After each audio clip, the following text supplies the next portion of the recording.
This bread you're going to master today is so good it might get stolen. Moin and Guten Tag. Today I'll show you how to make my favorite sandwich bread. Not just any sandwich bread, it's a Polish-based sandwich bread. A Polish is a pre-ferment that adds incredible flavor to any dough that you're making. Master this and you can definitely upgrade both your bread game and your pizza game.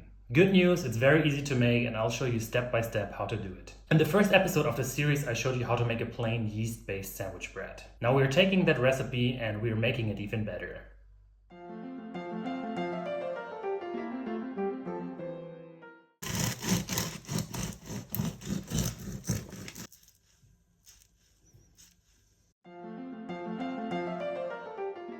It just smells so yeasty. I can't wait to try this.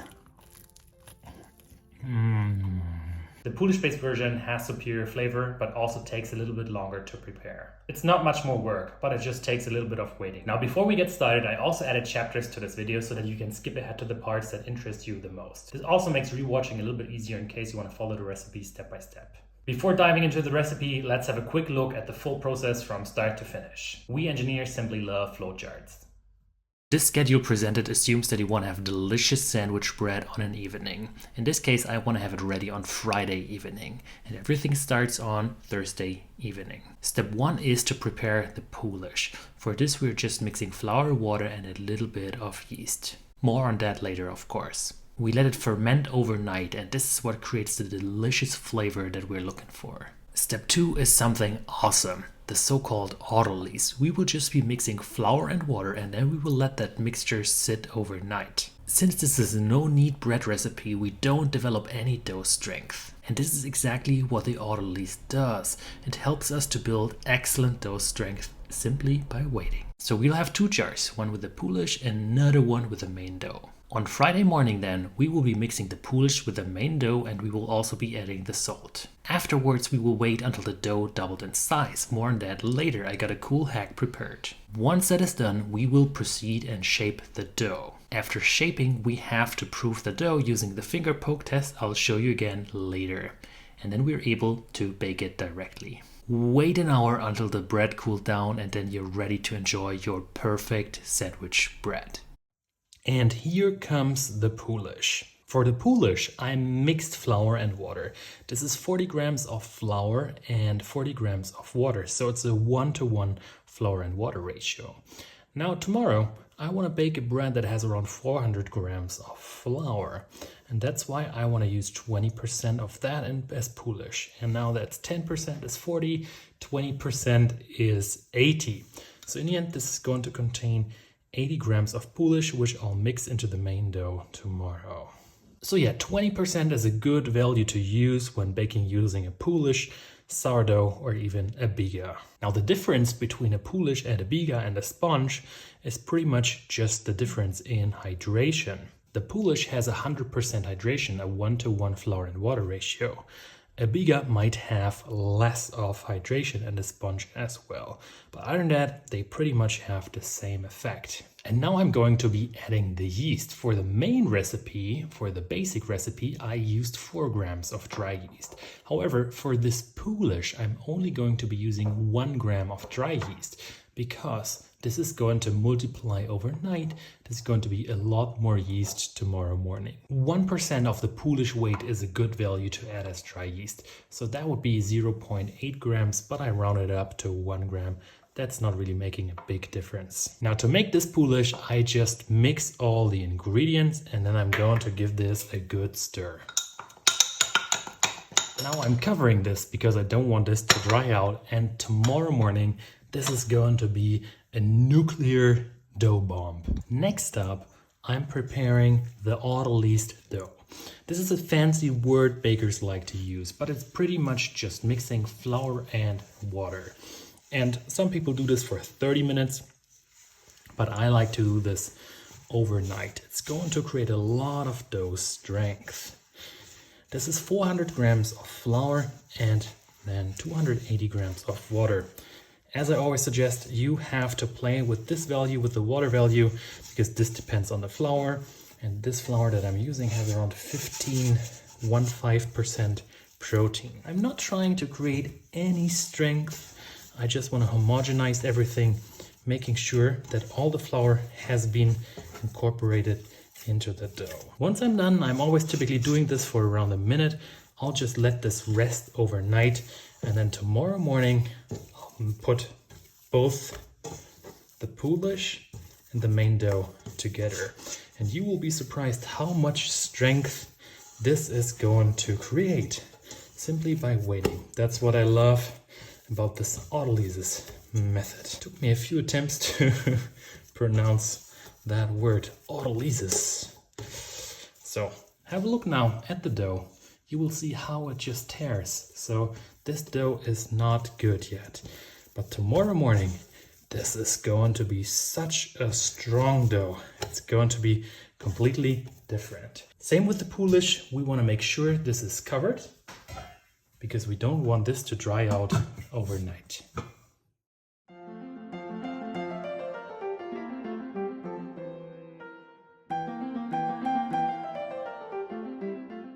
And now this is how the dough looks like in the morning. Look at this amazing gluten development, all just by waiting. This is what you should have in the morning. If not, it might be that you have used a little too much water for your flour. But this is going to be inflated, and this is going to create us the delicious sandwich bread. And here comes the Poolish. It increased in size, as you can see here, and then it collapsed a little bit, but nothing to worry at all. And I wish you could just smell this. The scent this has. It has this yeasty, delicious scent. That's what I love about the Poolish. The scent of the bread after you made it, it's just so incredibly good. So I'll now be adding this alongside the salt. I did not add the salt yet. So I'm placing the salt. That's 8 grams or 2% in baker's math. And then here comes the Poolish. And now what I want to do, since this is a no-knead bread, I just want to incorporate everything evenly into the dough matrix. And that's going to take me around a minute. And yes, the dough is going to tear a little bit, but that's really nothing to worry about. I like to spread it a little bit like this, and then I start folding over the dough. This will take a few but this will take a few foldings, and then this is done. Now I'm happy because I see that everything has come together. There's still one of those areas here, for instance, where I'm not so happy. So just one more time, you want to make sure that everything is nicely homogenized. But now I think we're good to go. I will just be letting this wait for 15 minutes. Then I'll be back. Now we will be extracting a small fermentation sample. I prepared 2 jars already. One is going to be the lid, and in the other one I'll be placing a little bit of the dough. What does wonders is to use wetted hands. I just want to take this dough and remove it real quick from the container. I place it on the unfloured surface. Now I extract a small sample. I'll be re-adding this later on back to the dough. Place this in your jar just as much as is required to cover the bottom of your jar. Close this, and when you see that this doubled in size, then your dough is ready. So you no longer have to rely on wait 1 hour, wait 2 hours, wait 3 hours. This is a much more reliable way to know that your dough is done. This dough right now is not in a nice uniform shape, so I'll be rounding this up. At a 45-degree angle, I'm pushing inside of the dough, and then I'm pulling it towards me. Now, if you have a handy tool like this, a dough scraper, then this is a little bit easier, and you won't have bits of flour left on your surface. Note how the center here on top does not rotate. It always stays in the middle. Make a nice round, smooth dough ball using the tension of your surface. And then this is ready to go.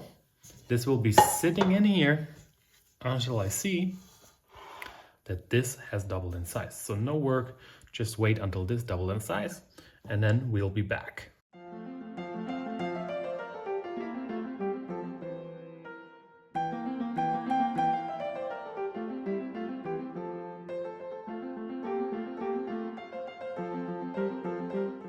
I'm happy with how this sample looks. And now let's proceed and shape the bread. What a beautiful puffy dough. It collapses a little bit, but that's really nothing to worry about. Look at this. I'll be giving this one quick coil fold. So I lifted the dough, folded it over. I repeat the same thing from the other side. Then once inside of the middle. Here once from the other side too. This enables me to remove the dough from the container at ease. Easily? At ease? Now this is not so nice and round, and that's why I will be giving this a little bit of pre-shaping. Perfect. Nice and round dough. If it's hard for you, this is the same thing we did earlier to round up the dough. 45-degree angle, push and pull. This makes a nice looking dough. Now what we can also do, we can re-add this sample here back to the main dough.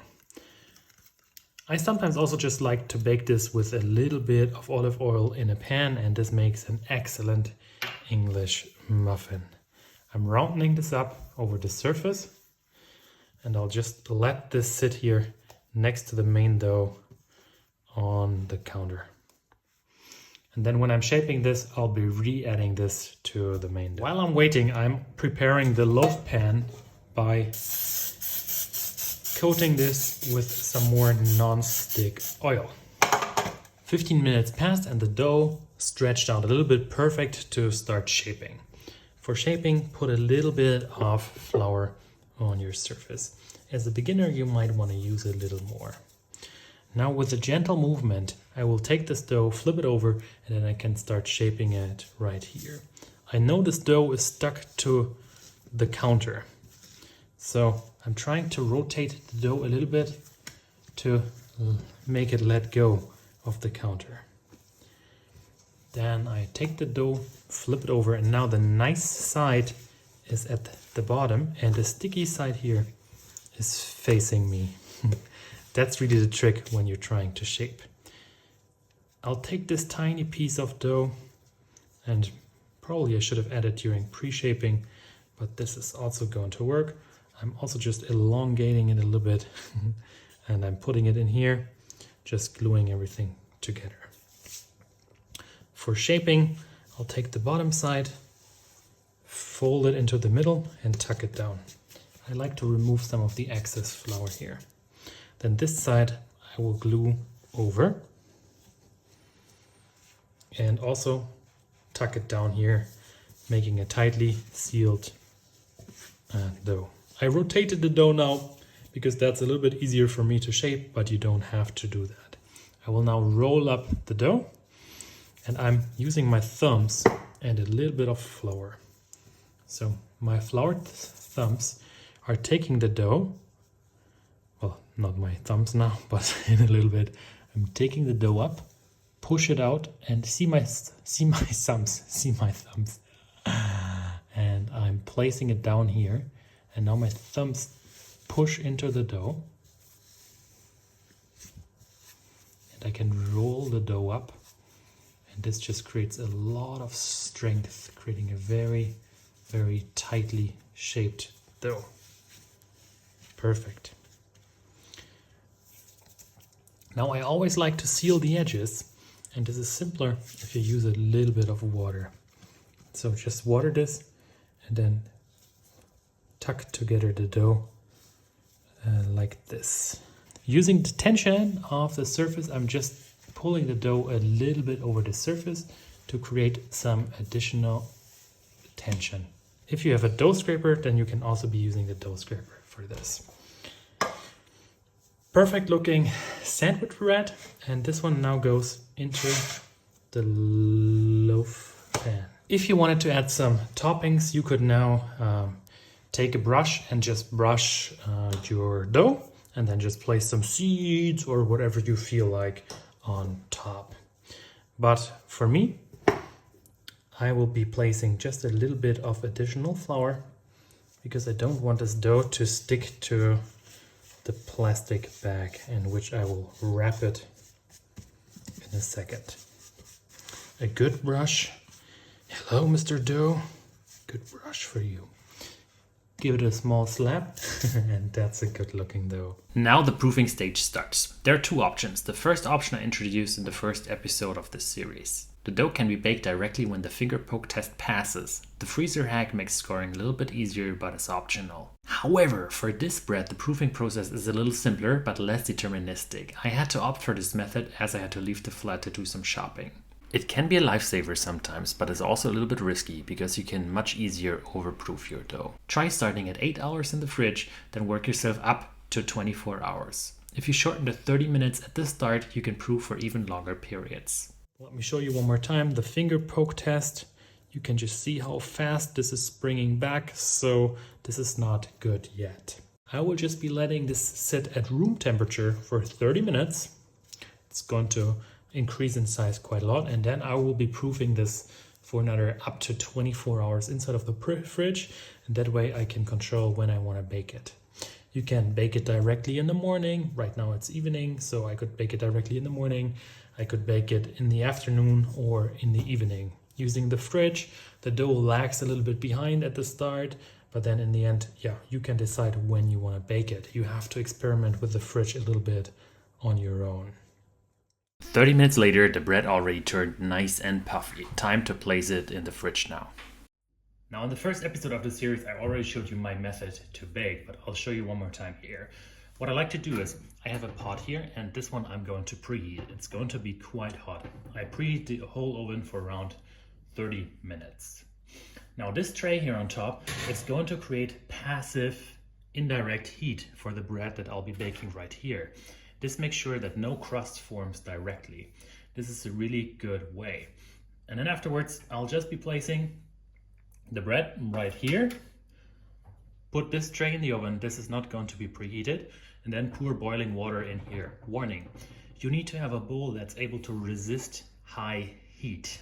I've seen a few people shattering their glass bowl. So if you have a glass bowl, what you want to do is you want to preheat the water right away. You won't have as much steam, but still this is going to work out. For the actual baking, I'll be reducing the temperature to 230 degrees Celsius. Don't use the fan of your oven because you don't want to blow away all the steam. You want this nice and steamy. This ensures that we have great oven spring.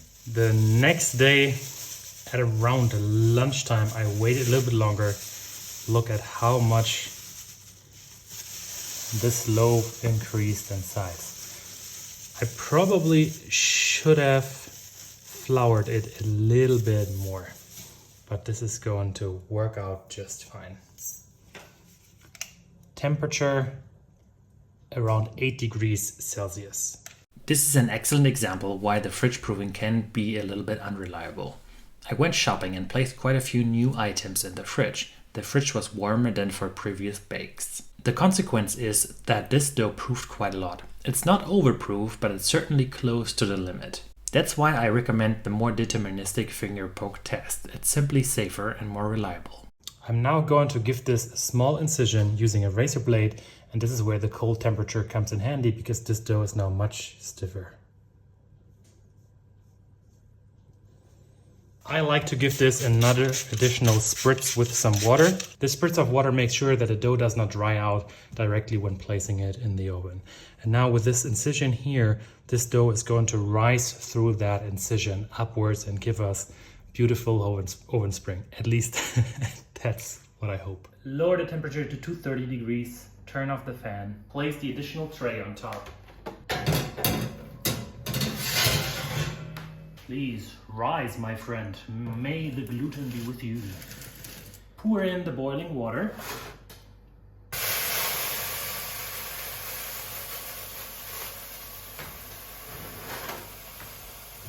And close. One more time the whole process for you as a handy flowchart. I love using those flowcharts.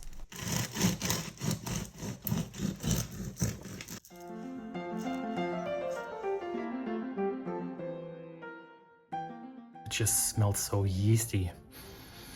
I can't wait to try this.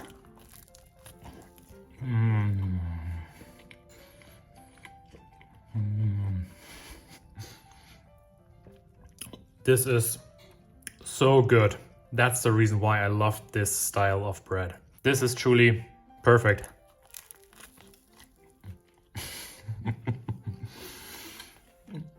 I learned you shouldn't speak with a full mouth, but oh, this is so good. You definitely need to try this, and I'm just gonna finish all the slices now. That brings us to the end of this video. Next up will be the final episode in this series, the sourdough-based version of this sandwich bread. What I love about the sourdough version is the slight acidic flavor profile. I'm still looking for a couple of ideas to explore after the series has finished. If you have an idea, please drop a comment in the comment section. If you have a question or need some bread troubleshooting, please also drop a comment in the comment section. I'm happy to be of service. As always, happy baking and may the gluten be with you. In case you're curious, Moin is a greeting typical for the northern part of Germany. If you use that here, people will instantly know you're from the northern part. And Glutentag, it's like Guten Tag, good day, but just with gluten, because we want to wish good gluten development.